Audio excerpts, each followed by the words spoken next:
Hermanos, buenos días. Los saludo en el nombre del Señor Jesús. Quiero invitarles a abrir la palabra del Señor al Evangelio según San Lucas, en el capítulo 24. Bueno, en esta mañana ya estamos nosotros en el último capítulo de el estudio expositivo de este Evangelio. Y para esta oportunidad vamos a leer los 12 primeros versículos. Lucas 24 del 1 al 12. Lucas 24 desde el versículo 1 hasta el versículo 12. Y dice la palabra del Señor: el primer día de la semana, muy de mañana, vinieron al sepulcro trayendo las especias aromáticas que habían preparado y algunas otras mujeres con ellas. Y hallaron removida la piedra del sepulcro, y entrando no hallaron el cuerpo del Señor Jesús. Aconteció que estando ellas perplejas por esto, he aquí se pararon junto a ellas dos varones con vestiduras resplandecientes, y como tuvieron temor y bajaron el rostro a tierra, les dijeron: ¿por qué buscáis entre los muertos al que vive? No está aquí, sino que ha resucitado.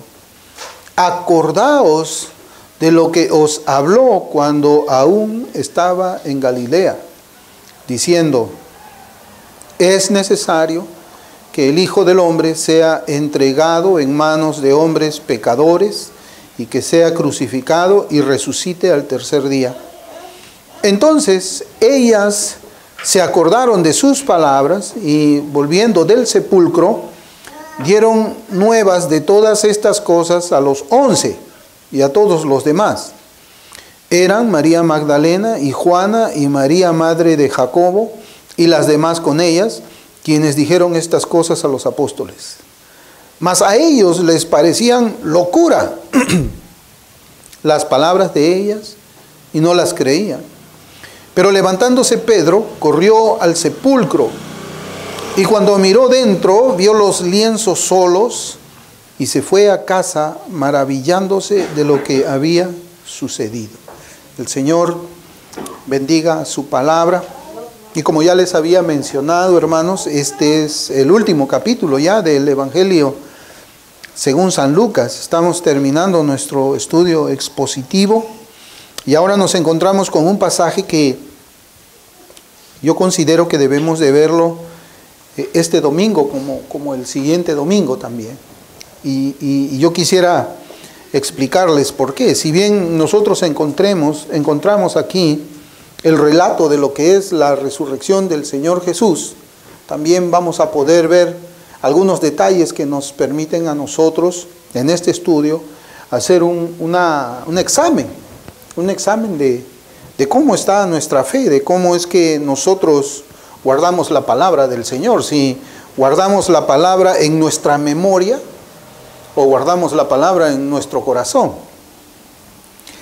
En este pasaje se relata pues la resurrección del Señor Jesucristo, y cuando lo leemos, y así también leemos los versículos de los otros evangelios que relatan el mismo hecho, nosotros nos vamos a dar una cuenta inmediatamente de algo que está sucediendo aquí.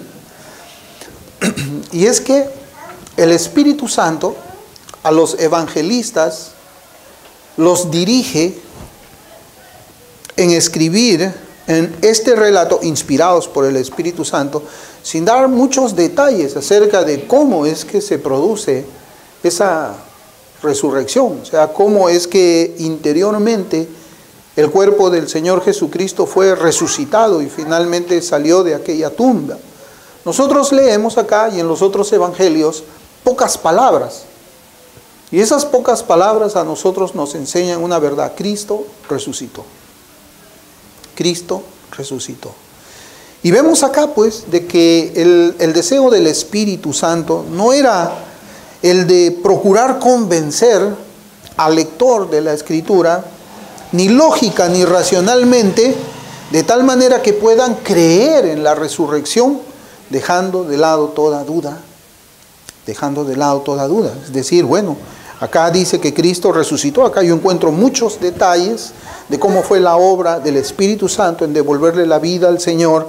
Y pues bueno, ahora después que yo he leído todo esto, pues ya no me queda ninguna duda. El Señor resucitó, ya tengo todos los detalles mínimos acerca de este evento, que es un evento trascendental para la salvación de cada uno de nosotros. Hay muchos quienes llegan a cuestionar la verdad acerca de la resurrección de Cristo. Leen la Biblia, pero aún cuestionan que el Señor haya resucitado de entre los muertos. No creen en los milagros del Nuevo Testamento. Y sus argumentos se basan más en cuestiones racionales que en cuestiones testimoniales. Un apoyo testimonial de que Cristo haya resucitado de entre los muertos. A veces las personas en sus mentes, ¿no?, caídas por el pecado, hablan de una demostración científica de que Cristo haya resucitado. Y cuando nosotros le escuchamos acerca de un apoyo, una base científica, una demostración científica, a veces nos podemos quedar quizás un poco asombrados, ¿no? Son personas que están en busca del conocimiento. Pero hay cosas que nosotros nunca vamos a poder demostrar científicamente. Nunca, jamás. Jamás. Es más, en los juicios que nosotros podemos ver en las diferentes cortes de justicia, aquí en Perú como en otras cortes de justicia del mundo, la evidencia científica no es la única evidencia que un juez o un jurado determina para poder condenar o absolver a una persona que está inculpada de un hecho, sino que vale la prueba testimonial. Y hay cosas que nosotros nunca jamás vamos a poder demostrar científicamente. Demostrar científicamente algo es llevar ese algo a un laboratorio, de tal manera de que cada vez que yo haga esa prueba, el resultado siempre es el mismo. O sea, si yo voy a un laboratorio y junto un metal más agua, siempre como resultado voy a tener hidróxido. Siempre. Pero hay cosas que no se pueden demostrar en un laboratorio.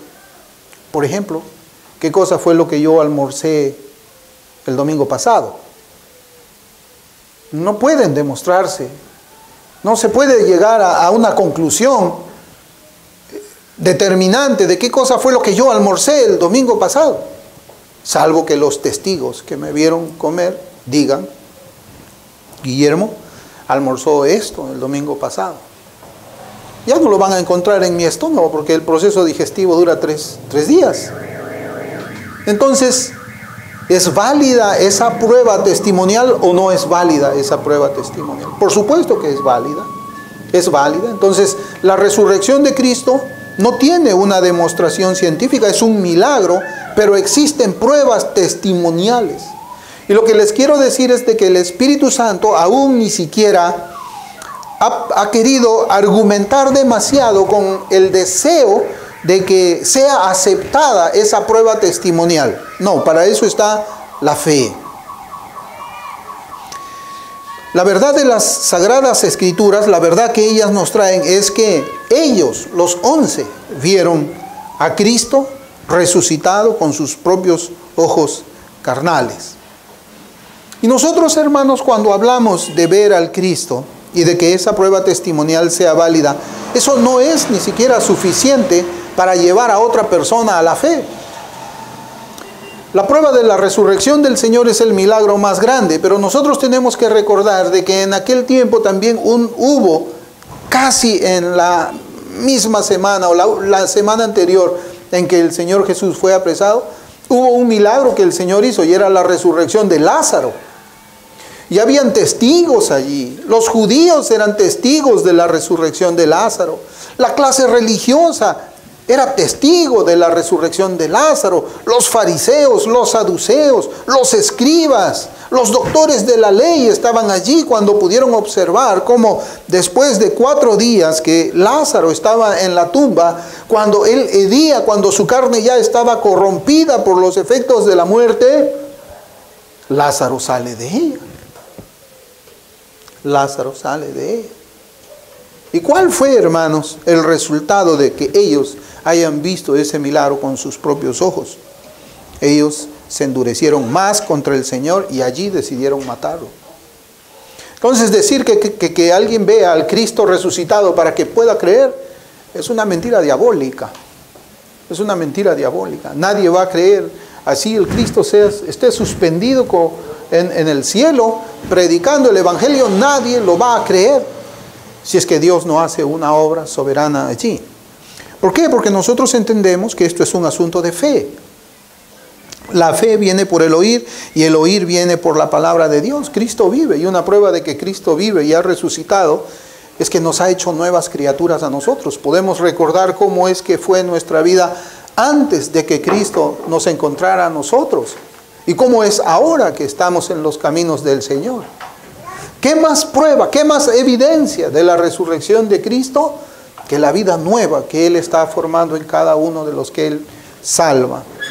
Entonces vemos pues que el propósito de las señales, milagros y prodigios fue autenticar las credenciales de los profetas de Dios, de los apóstoles de Dios y de Cristo mismo. Cuando Juan el Bautista, y recordamos esto que lo estudiamos, mandó a sus discípulos a preguntarle al Señor, ¿eres tú el que había de venir o esperaremos a otro? Hasta Juan el Bautista dudaba, ¿eres tú el que había de venir? Y Cristo, ¿qué es lo que le responde? En Lucas 7:22 dice, respondiendo Jesús les dijo, id, haced saber a Juan lo que han visto y oído. Los ciegos ven, los ojos andan, los leprosos son limpiados, los sordos oyen, los muertos son resucitados y a los pobres es anunciado el Evangelio. Esa es la señal de que yo soy el Mesías. Los milagros y mi predicación. Pero no solamente en los evangelios, hermanos, se habla de la resurrección de una manera bastante breve. También vemos que Pablo no procura escribir para convencer a los pecadores acerca del hecho innegable de la resurrección del Señor Jesucristo. Porque creer en ella, el apóstol sabía, es un asunto de fe. Sin embargo, como yo les había dicho, existieron testigos de dicha resurrección, y no solamente fueron los discípulos y las mujeres que habían acompañado al Señor Jesús durante su ministerio terrenal aquí en la tierra. Primeramente, Cristo estuvo en la tierra desde su resurrección hasta su ascensión en gloria. ¿Cuántos días? 40 días.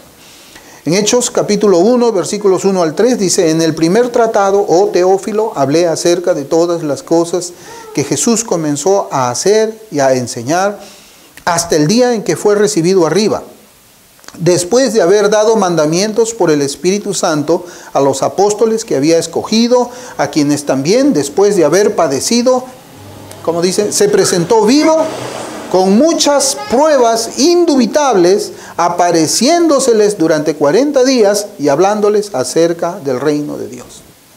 ¿Y qué cosa fue lo que escribió el apóstol Pablo en 1 Corintios 15, del 3 al 8? Dice, porque primeramente os he enseñado lo que asimismo recibí, que Cristo murió por nuestros pecados conforme a las Escrituras, y que fue sepultado y que resucitó al tercer día conforme a las Escrituras, y que apareció a Cefas y después a los 12, después apareció a más de 500 hermanos a la vez, de los cuales muchos viven aún y otros ya duermen. Después apareció a Jacobo, después a todos los apóstoles, y al último de todos, como a un abortivo, me apareció a mí. Pero hermanos, 500 testigos a la vez. No era una hipnosis colectiva, ¿no? Simplemente 500 personas al mismo tiempo vieron al Cristo resucitado. Esas son pruebas testimoniales que nosotros, pues, por la gracia de Dios, por la fe que se nos ha concedido, lo creemos. Creemos que Cristo vive y lo sabemos en nuestro corazón. Porque nadie pudo hacer ese cambio en nosotros más que el Espíritu del Señor, el Espíritu Santo poderoso, ¿no? Con relación al hecho, pues, de la resurrección de Cristo, podemos hallar ciertas actitudes que deben llamar nuestra atención esta mañana. Y yo estaba viendo esto desde este punto de vista. Y yo quisiera que nosotros sigamos un poco más el orden de las palabras que yo les voy a ir diciendo. Las actitudes que yo les decía a ustedes que debemos de mirar son las siguientes. son las de José de Arimatea y de Nicodemo, ellos dos en primer lugar. Luego de las hermanas que fueron al sepulcro, luego la actitud de los apóstoles, y también quisiera que hagamos un paralelo entre la actitud de todos ellos que hemos visto, comparadas con la actitud de los fariseos, en cuanto a la resurrección del Señor, Y esto, hermanos, tiene que ver acerca de la diferencia entre conocer la palabra de Dios y meditar la palabra del Señor. Entre guardar las palabras de Cristo en nuestro cerebro, en nuestra memoria, y guardar las palabras del Señor en nuestro corazón. De eso se trata este pasaje. Esa es la parte que yo quisiera resaltar en esta mañana, y luego nosotros hablaremos un poco más acerca de la resurrección de Cristo. José de Arimatea y Nicodemo.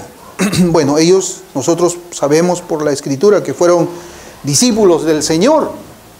Ellos sabían que Cristo era el Mesías, pero la misma Escritura nos enseña, ellos tenían miedo de los judíos, como todos aquellos.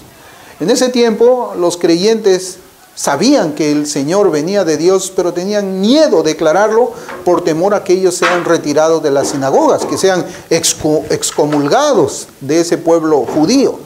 En Juan 19:38 nosotros hemos leído lo siguiente: después de todo esto, José de Arimatea, que era discípulo del Señor, pero secretamente por miedo de los judíos, rogó a Pilato que le permitiese llevarse el cuerpo de Jesús, y Pilato se lo concedió. Entonces vino y se llevó el cuerpo de Jesús.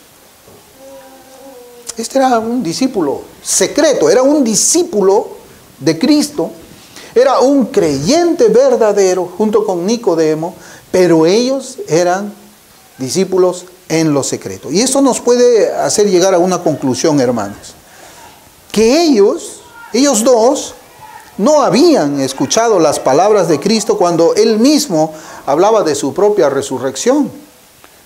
Sí, es posible. Ellos, como miembros del Sanedrín, no podían estar entre la muchedumbre, escuchando, siguiendo al Señor en todo su peregrinaje mientras predicaba el Evangelio aquí en la tierra. Ellos tenían que estar reunidos en el Sanedrín, con la crema innata de la religión de aquel entonces. Entonces, como ellos no eran unos discípulos que seguían al Señor en todo su ministerio terrenal, cuando el Señor cruzaba el mar, cuando el Señor venía para acá, cuando el Señor viajaba más allá, cuando el Señor iba a tierra de más allá, entonces es posible que ellos nunca hayan escuchado las palabras del Señor cuando Él hablaba acerca de su propia resurrección. ¿Y cómo es que nosotros sabemos eso?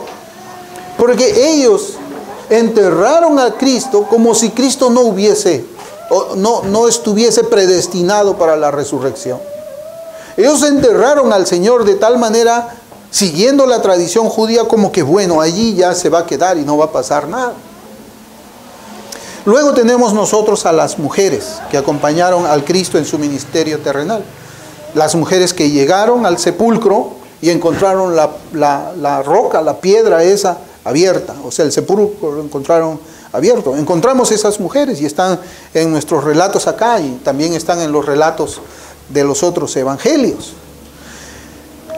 La pregunta es esta: ¿habrían escuchado ellas las profecías de Cristo acerca de su resurrección?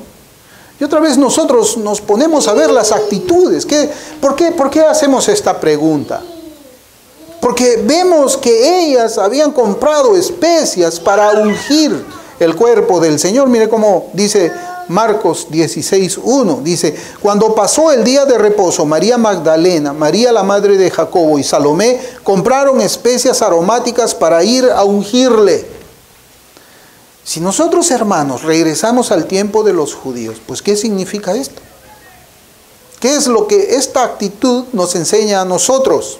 Y yo voy a hacer un comentario, he traído el comentario, de John Gill, y él sobre este versículo de Marcos 16:1 dice, comienzo la cita: para que vengan y lo unjan con esas especias dulces como era la costumbre de los judíos, Por eso leemos las especias de los muertos, que fueron utilizadas para expulsar un olor ingrato. Esto lo hicieron por afecto a Cristo, pero parecían no tener fe en su resurrección, aunque Él les había dicho de ellas, lo cual habían olvidado. Entonces acá John Gill dice, bueno, ellas, ¿por qué es que se están acercando con especias?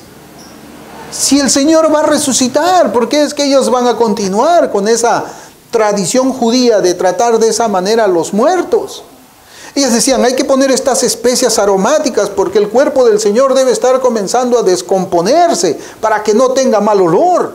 Bueno, nosotros sabemos por la palabra del Señor de que por una obra sobrenatural, el cuerpo del Señor nunca entró en un estado de descomposición porque el Espíritu Santo lo preservó de esa manera. Pero ellas no recordaban que el Señor tenía que resucitar.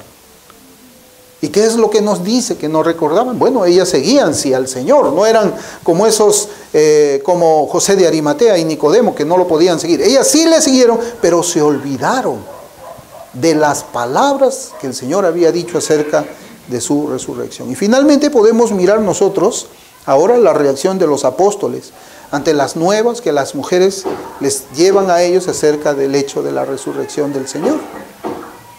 En Marcos 16, versículos del 9 al 11, y aquí nosotros también lo hemos visto. 16 del 9 al 11 dice, habiendo pues resucitado Jesús por la mañana, el primer día de la semana, apareció primeramente a María Magdalena, de quien había echado 7 demonios. Yendo ella, lo hizo saber a los que habían estado con él, que estaban tristes y llorando. Ellos, cuando oyeron que vivía y que había sido visto por ella, no lo creyeron. Los apóstoles no creyeron que María Magdalena estuviese hablando la verdad en cuanto a la resurrección del Cristo. Y también dice aquí, el versículo 11 de este capítulo 24 de Lucas, dice, mas a ellos les parecía locura las palabras de ellas y no las creían. Entonces vemos ahora una actitud distinta. Ahora vemos a los apóstoles sí le seguían al Señor muy cercanamente. Y ellos habían escuchado todas las veces que el Señor hablaba de su resurrección. Y cuando vienen las mujeres y les dice, ha resucitado, va, mujer, estás loca, no te creemos. Wow. ¿Se da cuenta usted cómo es que van siendo todas las reacciones de todos estos protagonistas en este relato de la resurrección? Y usted puede verlo también en los otros evangelios, está en los 4 evangelios. En los sinópticos y en el juanino vamos a encontrar esto. Los discípulos secretos no sabían nada de la resurrección al parecer. Las mujeres habían escuchado esta profecía de los labios de Cristo, pero se habían olvidado de las palabras del Señor. Y los apóstoles que habían escuchado tantas veces esta profecía de la boca misma del Señor, cuando se cumple y Cristo se presenta a una de las mujeres y le ordena a ella avisarle a los apóstoles, ellos no lo creyeron. Acá están 3 clases de discípulos. Nosotros la semana pasada vimos la actitud de los fariseos. Ahora yo quiero hacer una comparación de estos discípulos con los fariseos. La semana pasada nosotros vimos la actitud de los fariseos que también habían escuchado acerca de la resurrección de Cristo. Pero lo interesante es que ellos lo escucharon y ellos también lo creyeron. Miren cómo dice Mateo 27, 62 al 64, que vimos la semana pasada nosotros. Dice la Escritura, al día siguiente, que es después de la preparación, se reunieron los principales sacerdotes y los fariseos ante Pilato diciendo, Señor, nos acordamos que aquel engañador dijo viviendo aún, después de 3 días resucitaré. Manda pues que se asegure el sepulcro hasta el 3er día, no sea que vengan sus discípulos de noche y lo hurten y digan al pueblo, resucitó de entre los muertos y será el postrer error peor que el primero. Wow, hermanos, sí, estos sí se acordaban. Estos habían seguido al Señor. No eran como esos discípulos secretos. Ellos sí estaban escuchando. Quiero ver qué cosa es lo que dice este hombre. Ellos escucharon cuando el Señor dijo que iba a resucitar. No se olvidaron de que el Señor había dicho eso, como las mujeres lo hicieron. Y yo creo de que ellos sí creían de que Cristo iba a resucitar, porque como habíamos dicho el domingo pasado, ellos habían visto cómo el Señor había resucitado a la hija de Jairo, y la semana pasada había resucitado ¿a quién? A Lázaro, después de 4 días. Entonces ellos dijeron, no, pues, si Él resucita a muertos, Él también tiene el poder para resucitarse a sí mismo, porque Dios está con Él. Entonces vamos a poner una guardia, no con la intención de evitar la resurrección, porque ellos no pueden evitar el poder del Espíritu Santo. Nadie puede evitar el poder del Espíritu Santo. Ellos ponen la guardia ahí para que una vez resucitado el Cristo, lo vuelvan a matar.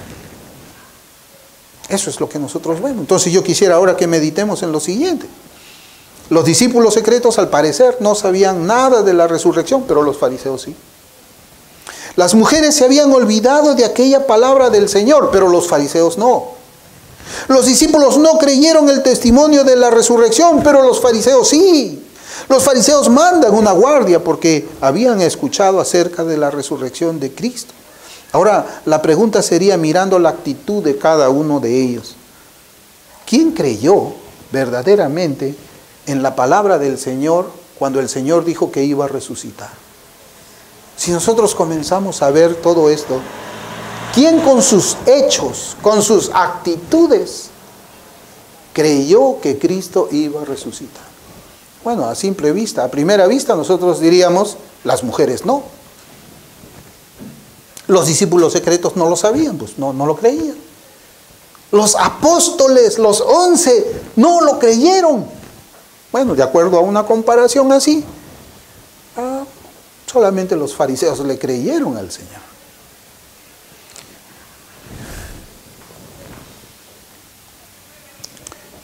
Podemos pensar esto a partir de las palabras de Nicodemo al Señor en Juan 3:2. Dice, este vino Jesús de noche y le dijo, Rabí, sabemos que has venido de Dios como maestro.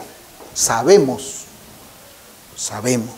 porque nadie puede hacer estas señales que tú haces si no está Dios con él. Hermanos, los fariseos escucharon pues las palabras de Cristo. Sin embargo, actuaron ellos de la manera más vil posible que cualquier otro ser humano jamás lo hubiese hecho. ¿Cómo puede ser esto posible? ¿Cómo puede ser posible que alguien escuche la palabra del Señor, se acuerde de las enseñanzas del Señor y actúe, hermanos, de la manera más baja y ruin que ningún moralista sin Cristo, sin religión podría actuar? ¿Cómo? Pero lamentablemente yo debo decir que esta actitud no está reservada solamente para los fariseos de aquellos días. También en nuestros tiempos podemos ver este mal espiritual. Eso es un mal espiritual. Por ello, hermanos, hermanas, es preciso que nosotros hagamos una diferencia entre memorizar, escuche bien, memorizar o guardar en la memoria la palabra de Dios como consecuencia de oír una predicación o de leer o la Biblia misma o un libro de teología. Tenemos que hacer una diferencia de eso. Los fariseos escucharon la enseñanza de Cristo por la que Él mismo hablaba de su propia resurrección. Ellos la habían procesado en sus cerebros luego de haberla escuchado con sus oídos y guardaron esas palabras en su memoria. Y no solamente las palabras de Cristo en cuanto a la resurrección. Deben haber escuchado todas las enseñanzas del Señor y deben haberla guardado claramente en su memoria. Llegando el momento adecuado, luego que ellos mismos habían asesinado al Señor usando toda la maldad e impiedad posibles, se acuerdan de las palabras de Cristo. Después de haber actuado con maldad, ellos se acuerdan de que Él se levantará de los muertos al tercer día y usaron estas palabras para continuar actuando con impiedad. Y así también, hermanos. ¿A cuántas personas conocemos nosotros que tienen una memoria excelente en cuanto a lo que la Biblia dice, pero sin embargo practican la impiedad, la justicia y el pecado? ¿Cuántos? Yo conozco muchos. Sí. A veces yo no recuerdo los versículos y otra persona, sí, es que esto está aquí guardado. Aquí está, abre Hechos capítulo tal, versículo tal. Oh sí, aquí estaba, a veces no se acuerda muy vagamente del versículo. Pero a veces yo he podido ver, ¿y cómo es la vida de ese que tiene una mejor memoria que yo de las escrituras, de las palabras del Señor? ¿Será que su vida es concordante con lo que la Biblia dice? Por eso es que es preciso que nosotros veamos de que en lo que estamos viendo en estos pasajes de la Escritura, memorizar la Biblia, memorizar un libro de teología, guardarlo en la memoria, no es lo mismo. No es seguro de que una persona que tenga esa capacidad pueda ¿qué? Ser salvo. No es seguro. Pero lamentablemente en nuestros días nosotros encontramos que la memorización de la Biblia o de los libros de teología es tenida como una señal de nuevo nacimiento o regeneración, cuando primeramente deberían ser probados los corazones de aquellos que guardan en sus mentes, en sus memorias, en las gavetas intelectuales, todas estas palabras que están aquí en este libro. A mí a veces me ha impactado, ¿no? Ver personas que dicen, estoy memorizándome este salmo, y comienzan, ¿no?, a hablar, versículo, con cada coma, punto seguido, 2 puntos, todito de memoria, pero caminan en mentira. Son mentirosos. ¿Y de qué sirve guardar la palabra del Señor de esa manera si esa palabra no me transforma? Porque el propósito de la Escritura es transformar la vida de cada uno de nosotros. Ese es el propósito. Peor aún, se reconoce en algunos lugares como si fuese el único requisito para ser pastor, estudiar. Entonces dice, bueno, y tú tienes que estudiar para ser pastor. No, hermano, son 14 requisitos. Y 3 tienen que ver con estudiar. Y 11 tiene que ver con el carácter moral del hombre que va a predicar. Pero la idea ahora no es así. La idea es, tienes que estudiar. Acá te he comprado 3 libros de teología. Memorízatelo. ¿Tú crees que la teología te hace predicador? ¿O es el Espíritu Santo? ¿O es el Espíritu Santo? Hoy en día sabemos que hay profesantes en los púlpitos y en las bancas que saben acerca, por ejemplo, de la doctrina de la omnipresencia de Dios. Saben de la omnipresencia de Dios, pero viven como si Dios no los viera. Viven como si Dios no estuviese presente en este lugar o en el lugar en que ellos se encuentran. Viven como si Dios no los escuchara sus palabras. Viven como si Dios no pudiese ver sus pensamientos, los pensamientos del corazón. Entonces, ¿de qué sirve conocer acerca de la omnipresencia de Dios si voy a vivir como si Dios no fuera omnipresente? Si voy a hablar como si Dios no fuera omnipresente. Hay también aquellos que enseñan y saben el atributo de la inmutabilidad de Dios. Dios no cambia. Pero viven como si Dios fuese a cambiar de parecer en cuanto al pecado que cometen y practican. Viven como si las promesas, las amenazas de Dios en cuanto a su conducta no fueran ciertas. O Dios quizás vaya a cambiar. ¿De qué sirve entonces conocer la inmutabilidad de Dios si eso no afecta a mi vida? No la afecta. Hermanos, recitar pasajes de las Escrituras y hasta conocer su verdadera interpretación no es seguridad de vida espiritual, porque las ovejas del Señor no solamente escuchan su voz, sino que ellas le siguen en sus pisadas de obediencia, justicia y rectitud. Ahí está la diferencia. Juan 13:17, nosotros también estuvimos meditando, si sabéis estas cosas, bienaventurados seréis si las hiciereis. Estuvimos meditando nosotros no hace mucho de este pasaje. Salmo 119, versículos del 1 al 5. Bienaventurados los perfectos de camino, los que andan en la ley de Jehová. Bienaventurados los que guardan sus testimonios y con todo el corazón le buscan, pues no hacen iniquidad los que andan en sus caminos. Tú encargaste que sean muy guardados tus mandamientos. Ojalá fuesen ordenados mis caminos para guardar tus estatutos. Entonces no es solamente conocer la voluntad de Dios, sino es cumplirla. Ezequiel 36, 27. Y pondré dentro de vosotros mi espíritu y haré que andéis en mis estatutos y guardéis mis preceptos y los pongáis por obra. Conocer el estatuto y practicar el estatuto por el poder del Espíritu Santo. Por eso yo preguntaba, hermano, ¿de qué les sirvió a los judíos escuchar y memorizar las palabras del Señor acerca de su resurrección? De nada, de nada. A ellos no les valió de nada conocer acerca de la doctrina de la resurrección de Cristo. No les valió de nada, porque ellos actuaron como si Cristo nunca hubiese a resucitar de entre los muertos. Si a ellos no les sirvió de nada, yo preguntaba, ¿les servirá a alguno de nuestros días ser oidor, pero no un hacedor? ¿Sirve?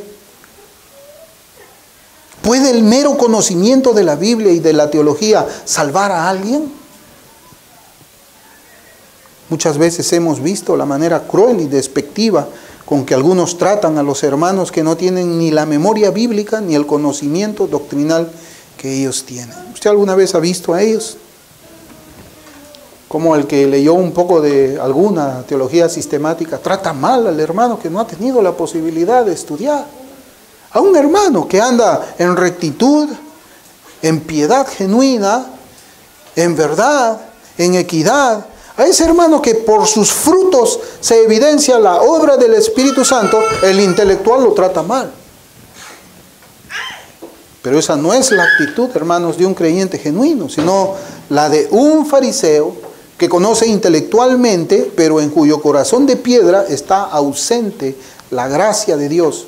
Ellos son fariseos modernos. Fíjense cómo dice Juan 7, versículos 48, 49. Y aquí nosotros lo vemos esa actitud de ellos. Dice, ¿acaso ha creído en él alguno de los gobernantes o de los fariseos? Mas esta gente que no sabe la ley, maldita es. Sí, pues ellos la sabían. Pero ¿cómo vivían? Su religión era una religión que Cristo los acusaba de hipócritas. A ellos, a los escribas. ¿No hemos leído el capítulo 23 de Mateo? Sí, pues ellos conocían la ley, conocían la letra de la ley, pero espiritualmente estaban muertos. Habían memorizado en sus cabezas la ley, pero no la ponían en práctica como Dios demanda en su palabra. Hermanos, conocer no es igual a meditar. Conocer no es igual a meditar. Un incrédulo también puede conocer la Biblia. Un incrédulo también puede conocer la teología, pero un creyente verdadero medita en ella. La meditación te lleva a ti a ser transformado de gloria en gloria a la imagen de Cristo. Ese es el propósito, como les vuelvo a decir, de la Escritura. La diferencia entre conocer y meditar, dijeron los puritanos, era de la siguiente manera. El conocimiento estéril de la Biblia es como el maná guardado dentro del arca del pacto. La meditación fructífera de la Biblia es como comer de dicho maná. Esa es la diferencia. Se lo voy a repetir. El conocimiento estéril de la Biblia es como el maná guardado dentro del arca del pacto. La meditación fructífera de la Biblia es como comer dicho maná. Hermanos, los discípulos secretos, al parecer, no sabían nada de la resurrección. No sabían nada de la resurrección. Estamos hablando de José de Arimatea y Nicodemo. Ellos no sabían, por eso enterraron al Señor como si el Señor nunca fuese a resucitar. Ellos no lo sabían, no conocían eso, pero fueron salvos. Las mujeres se habían olvidado de aquella profecía que el Señor dijo acerca de su resurrección. Ellas se olvidaron y estaban ungiendo al Señor con sus actitudes como si Él no fuera a resucitar. Ellas se habían olvidado las palabras del Señor, pero fueron salvas. Los discípulos no creyeron en el testimonio de ellas en un primer momento.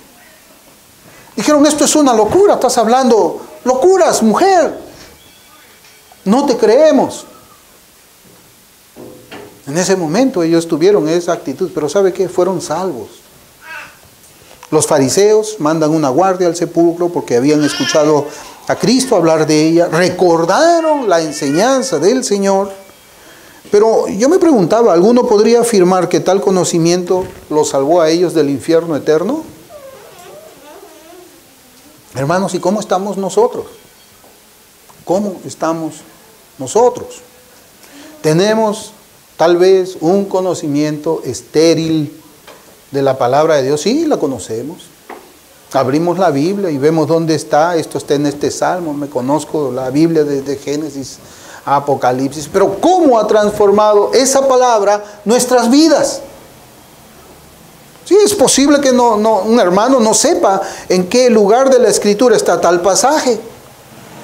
Es posible. Las mujeres se habían olvidado de eso. Es posible que en algún momento nosotros digamos, wow, esto es algo increíble. Sí, es posible que también nosotros dudemos, wow, acá habla de esto, ¿cómo habrá sido? ¿O cómo somos nosotros? Conocemos de pe a pa, como decimos aquí en Perú. Pero a las finales nuestras vidas es una que anda en iniquidad, en sombra, en tiniebla, pero con conocimiento. Conozco la Biblia, aunque yo viva así. ¿Podrá ese conocimiento salvar a alguien? Hermanos, yo estaba examinando algo que quizás es la conclusión de nuestro mensaje de esta escuela dominical. La situación más terrible de cualquier alma es llegar al infierno eterno poseyendo algún conocimiento de la Biblia y del Evangelio. ¿Usted se imagina llegar al infierno sabiendo la Biblia? Habiéndote memorizado los salmos y estar en el infierno. Habiéndote memorizado o conociendo la teología de Romanos y estar en el infierno. ¿Usted se ha puesto a pensar en eso? Yo quisiera traer solamente, quiero dejar así esa palabra que retumbe en nuestros corazones, y quiero solamente terminar nuestra escuela dominical citando un pasaje de la Escritura, en Santiago 2:19. ¿Tú crees que Dios es uno? Bien haces.